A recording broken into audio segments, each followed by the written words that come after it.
Hello and welcome back, and we're straight into some hard work.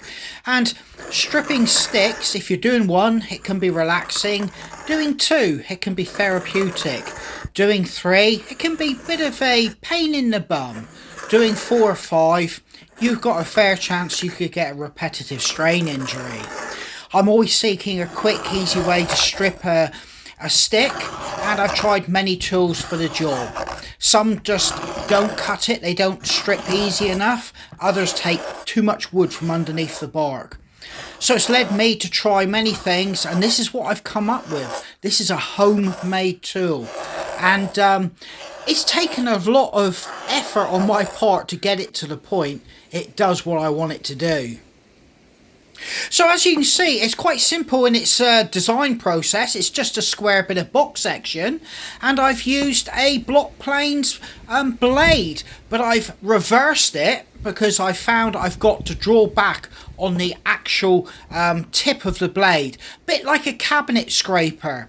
But a cabinet scraper, although it sounds like a fantastic tool in its own right, doesn't allow you to put enough pressure to draw all that bark off.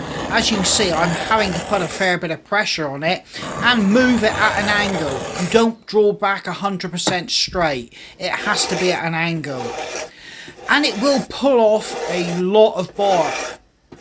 And when you want to do fine, delicate work, even down to the actual wood, you can actually still use it like a cabinet scraper.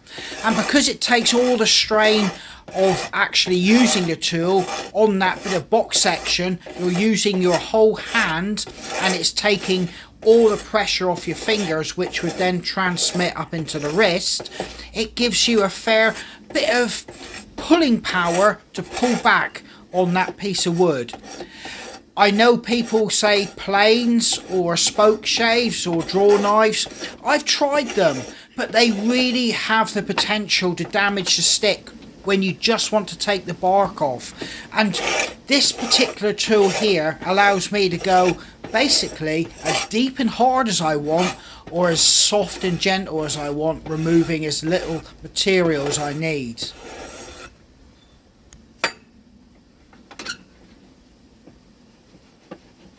So not every stick I actually do is actually a fully stripped stick, but I do enough of them to warrant me trying to investigate and come up with a method of stripping the actual stick efficiently and causing me the least amount of physical effort and work in the process.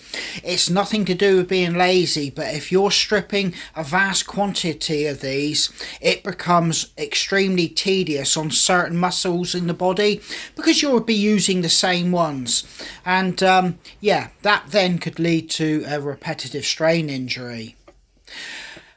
As you can see here, it has pulled off a nice amount of bark, and as you can see by this, I'm just using it at a slight angle, and it's kind of offset as I pull it back up, and that allows you to actually draw back up and allows the bark to flow straight off the cutting edge and not clog it up, making the blade jump across the wood.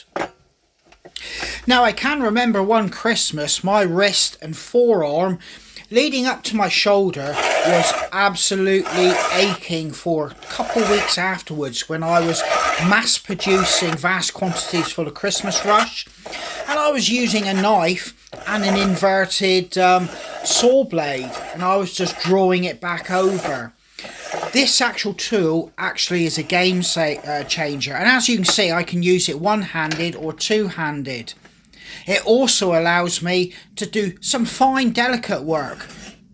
And as you can see here, I'm just pulling off a little bit of wood, not bark now. I'm just drawing it back like a cabinet scraper, just taking out the worst of the processing marks that I've left behind when I've been a little bit too enthusiastic trying to get too much bark off in one go. But as I said, it can be used for delicate work like here, or slightly more aggressive work. It works in both ways.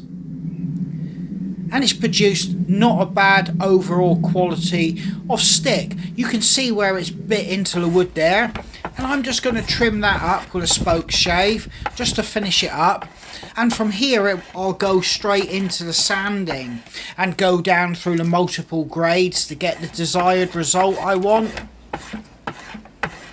But it's all about trying to work easy and smart, not hard and making life difficult for yourself.